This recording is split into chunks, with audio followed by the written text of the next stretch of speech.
Good morning students. The remaining 4 questions of exercise 5.1 आज हम करेंगे 11 से लेके 14 तक जो 4 क्वेश्चन बचे हैं इस एक्सरसाइज के। तो स्टार्ट करते हैं 11th क्वेश्चन से। In the following figure angle 1 is adjacent to 2।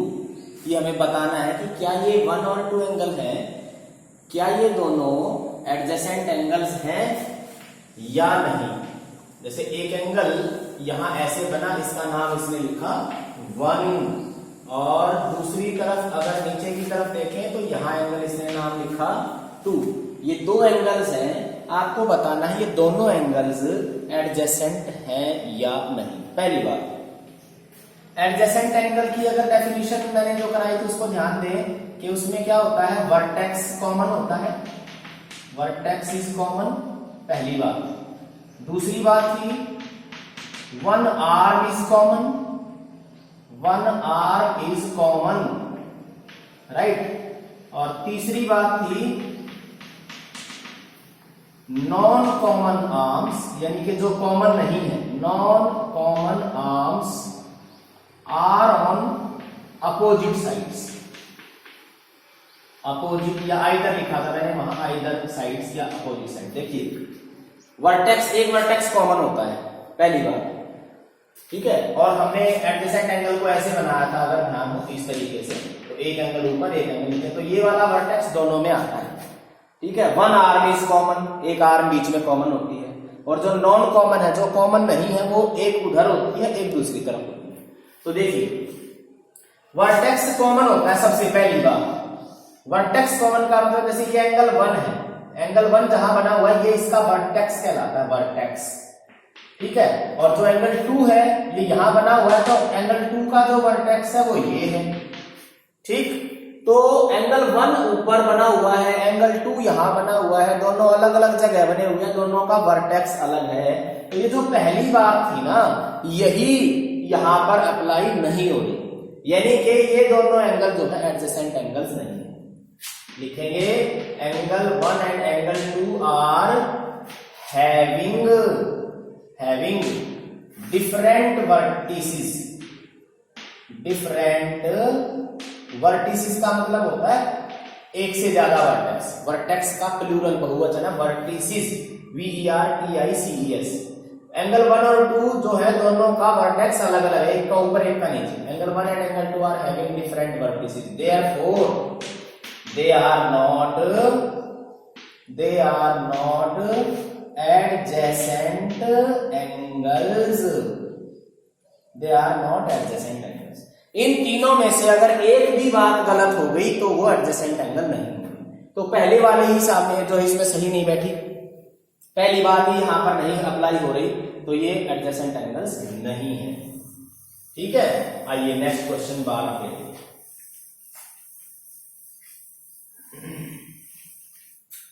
Question number 12 पर आइए, क्या कहता है। इसके 2 पार्ट हैं और ये सबसे इंपॉर्टेंट क्वेश्चन है इस एक्सरसाइज का, जो 12th क्वेश्चन है। देयर आर 2 पार्ट्स, सुनिए जरा। पहला जो क्वेश्चन है वो इस तरीके से है कि दो लाइनें आपस में इस तरह से इंटरसेक्ट करती हैं, ठीक। ये वाला एंगल है y और ये वाला एंगल है x, ये वाला एंगल है z और ये वाला एंगल है 55। ये इसका फर्स्ट पार्ट आंसर है, 2 पार्ट है इस क्वेश्चन के। तो कहता है x y z की वैल्यू निकालिए, राइट। पहले हम यहां आधा पार्ट जो है इस तरफ करते हैं, पहले पार्ट को यहां करते हैं। तो देखिए क्या है, x y z की वैल्यू पूछी है उसने, क्या होगी। पहली बार देखिए कि जब दो लाइनें आपस में कट जाती हैं तो ये वाला जो एंगल है इसके पीछे जो यहाँ एंगल बनता है, देखो यहाँ इसको इधर बढ़ा दिया, इसको इधर बढ़ा दिया, तो ये एंगल यहाँ बनेगा x, और ये है 55। तो x की वैल्यू कितनी होगी, 55, क्योंकि आमने सामने के ये एंगल होते हैं ना जो अपोजिट एंगल जिनको बोलते हैं। तो यहां लिख देंगे वर्टिकली, पढ़ा है हमने, वर्टिकली अपोजिट एंगल्स। ये ऐसे एंगल है जो एक दूसरे के सामने होते हैं जब दो लाइनें कट जाती हैं, तो ये दोनों एंगल बराबर होते हैं। तो x और 55 दोनों बराबर होंगे, तो इसकी वैल्यू तो आ गई, x इज इक्वल टू 55।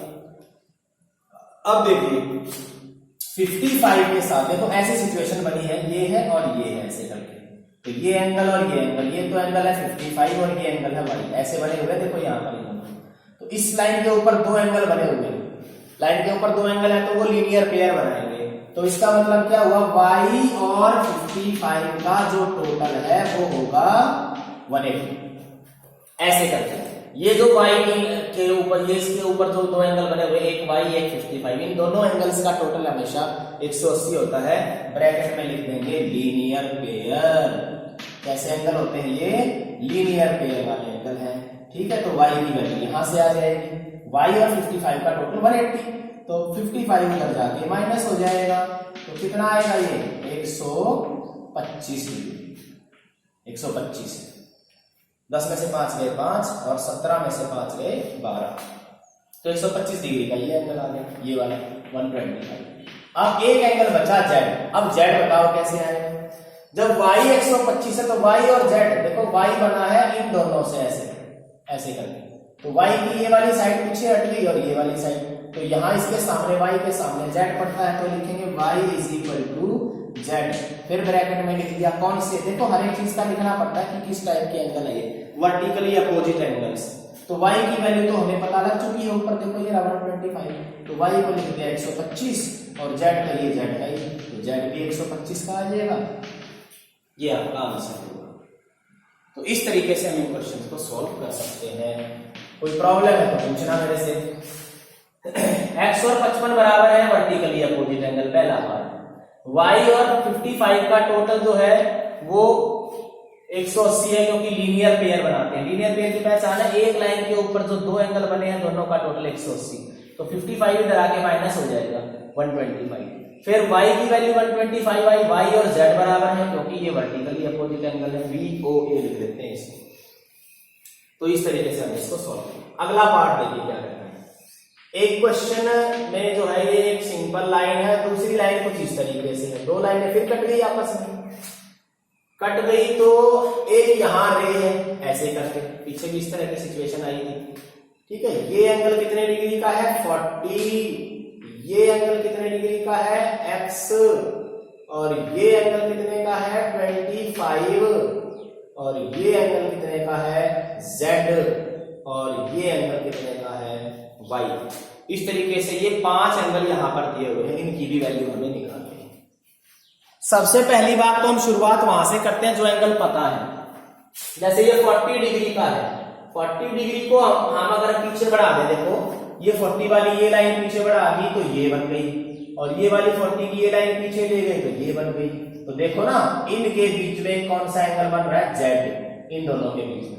तो y और ये z और y 40 तो बराबर होंगे, तो सीधा लिख देंगे हम z इज इक्वल टू, जैसे इस क्वेश्चन में किया था।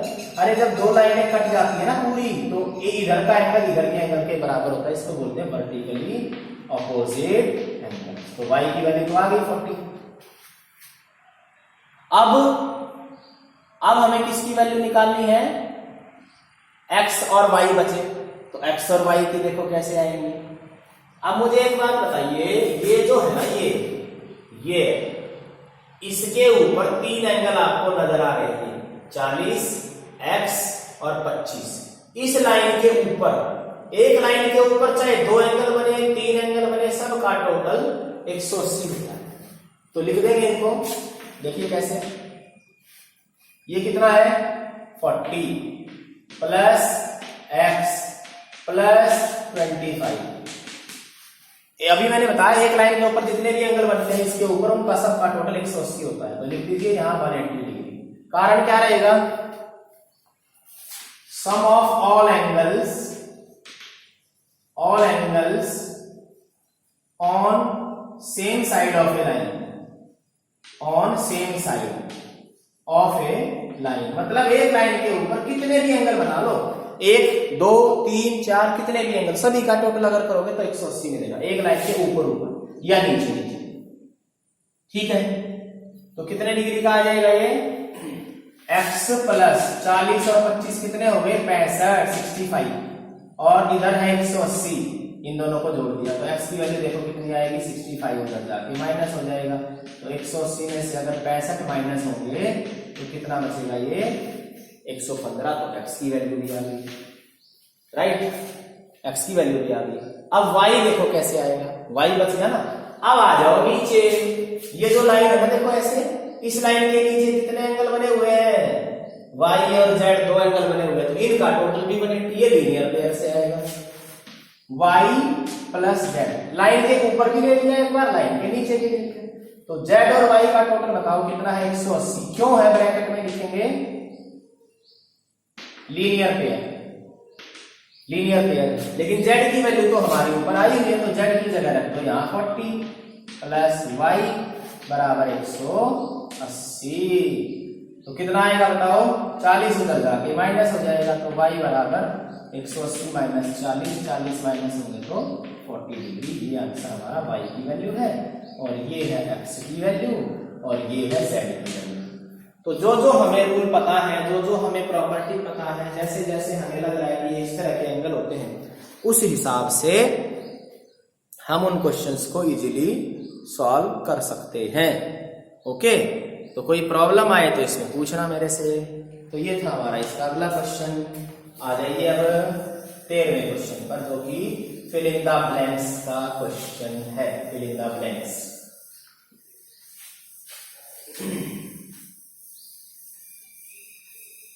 आइए फिल इन द ब्लैंक्स में देखिए क्या लिखा है। क्वेश्चन नंबर रहेगा हमारा ये 13, फर्स्ट पार्ट, कुछ खाली सम लाने इसमें। If two angles are complementary then the sum of their measure is, खाली स्थान में भरना है कि अगर दो एंगल कॉम्प्लीमेंट्री है तो उनका टोटल कितना होता है, तो इसमें भरेंगे आप 90, क्योंकि पता है हमें कॉम्प्लीमेंट्री में दोनों का टोटल 90 होता है। If two angles are supplementary, तो उनका टोटल बताओ कितना होता है, ये भी आसान है, सप्लीमेंट्री एंगल में दोनों का टोटल 180 होता है। तीसरा, to angles forming a linear pair, देखो क्या कह रहा है कि दो एंगल हैं जो लीनियर पेयर बना रहे हैं। लीनियर पेयर का मतलब लाइन के ऊपर दो एंगल का जोड़ा, लीनियर लाइन पेयर मतलब जोड़ा, एक लाइन के ऊपर दो एंगल का जोड़ा। Two angles forming a linear pair are dash, अगर ये दोनों एंगल है एक लीनियर पेयर बनाते हैं तो वो क्या होते हैं, ये दोनों एंगल क्या है, क्योंकि इनका टोटल 180 होता है, तो ये कौन से एंगल बन जाते हैं, सप्लीमेंट्री। इसने पूछा है ना, two angles which form a linear pair are dash, ये दोनों एंगल कौन से एंगल्स हैं, सप्लीमेंट्री एंगल्स हैं, क्योंकि इनका टोटल 180 बन जाता है। फोर्थ पार्ट देखिए, if two adjacent angles are supplementary, देखिए एडजेसेंट एंगल तो ऐसे होते हैं ये दोनों, लेकिन इसने कहा ये सप्लीमेंट्री है। सप्लीमेंट्री कब होगा, जब ये वाली लाइन, ध्यान दीजिए, जब ये वाली लाइन यहां से हटके यहां इसके उल्टे यहां आ जाएगी, तो ये है, ये एडजेसेंट एंगल ये भी है, क्योंकि ये लाइन में कॉमन है, एक एंगल यहां खत्म हुआ, अगला यहां से शुरू होकर पीछे की तरफ चला गया, तो ये कह रहा है कि ये दोनों angle, two adjacent angles are supplementary, supplementary का मतलब इन दोनों का total 180, then they form a dash, तो वो क्या बनाते हैं, क्या बना दिया इन्होंने, लीनियर पेयर, तो दे फॉर्म ए लीनियर पेयर, वो एक लीनियर पेयर बनाते हैं। पांचवें पार्ट पर आइए, if two lines intersect at a point then the vertically opposite angles are always dash, दो लाइनें अगर कट जाती हैं तो बताइए ये वाले एंगल क्या होते हैं और ये वाले एंगल क्या होते हैं, वर्टिकली अपोजिट एंगल क्या होते हैं, ये इक्वल। तो इस खाली स्थान में क्या आने वाला है कि जब भी दो लाइनें आपस में कट जाएंगी तो वर्टिकली अपोजिट एंगल्स ये इक्वल होते हैं, राइट। अब आइए लास्ट पार्ट के 6th पे, if two lines intersect at a point and if one pair of vertically opposite angle are acute then the other pair is dash. देखिएगा, मान लीजिए हमने ये दो लाइनें बनाई, ये दोनों एंगल कैसे हैं, वर्टिकली अपोजिट, और ये दोनों कैसे हैं, ये भी वर्टिकली अपोजिट है। अब देखो इसने कहा है कि ये वाला जो जोड़ा है ना, ये एक्यूट है। एक्यूट का मतलब मान लो ये 60-60 डिग्री का है, फॉर एग्जांपल। एक्यूट वो एंगल होते हैं जो 90 से छोटे होते हैं, 0 और 90 के बीच, तो मान लो ये 60-60 है, तो ये कह रहा है कि ये बताइए कैसे होंगे, ये वाला और ये वाला। तभी ये देखो, ये वाली लाइन है, ये वाला एंगल अगर 60 है तो इसके साथ वाला तो 120 होगा, क्योंकि टोटल 180 होना है, तो ये वाला 120 आ गया, ये वाला 120 आ गया, तो ये कैसे एंगल हो गए, देखो जरा, 120 वाले एंगल को क्या एंगल बोलते हैं, जो 90 से बड़ा होता है, ऑब्ट्यूज। छठे क्वेश्चन के खाली स्थान में क्या आएगा कि दो लाइनें अगर कट जाएं, एक जोड़ा ये वाला जोड़ा जो है 60-60 का, अगर ये एक्यूट है तो कहता है दूसरा पेयर बताओ कैसा होगा। तो कैसा होगा दूसरा पेयर? ऑब्ट्यूज होगा। कैसा होगा? ऑब्ट्यूज। तो इस तरीके से हमने 13 क्वेश्चन भी कर लिया बच्चे, कर लेंगे आराम से, कोई समस्या नहीं है। जिसने पहले लेक्चर अच्छे से समझे हैं, पढ़े हैं और उन्होंने एंगल्स के बारे में जान लिया है अच्छे से, उसको कोई समस्या नहीं आने वाली। ओके, आगे चलेंगे। अब एक ही क्वेश्चन बचा है हमारा इस एक्सरसाइज का और वो है क्वेश्चन नंबर 14। ठीक है, तो है तो ये थोड़ा सा लेंथी क्वेश्चन क्योंकि इसमें काफी कुछ बताने को है। 16 मिनट ऑलरेडी हो चुकी हैं। ठीक, तो इसके बाद मैं एक बार देख लेता हूँ। 5.2 में भी कई सारे क्वेश्चन हैं, तो चलो हम इसको ना कल ही करेंगे। ओके, कल करते हैं बेटा इसको। ठीक है, थैंक यू।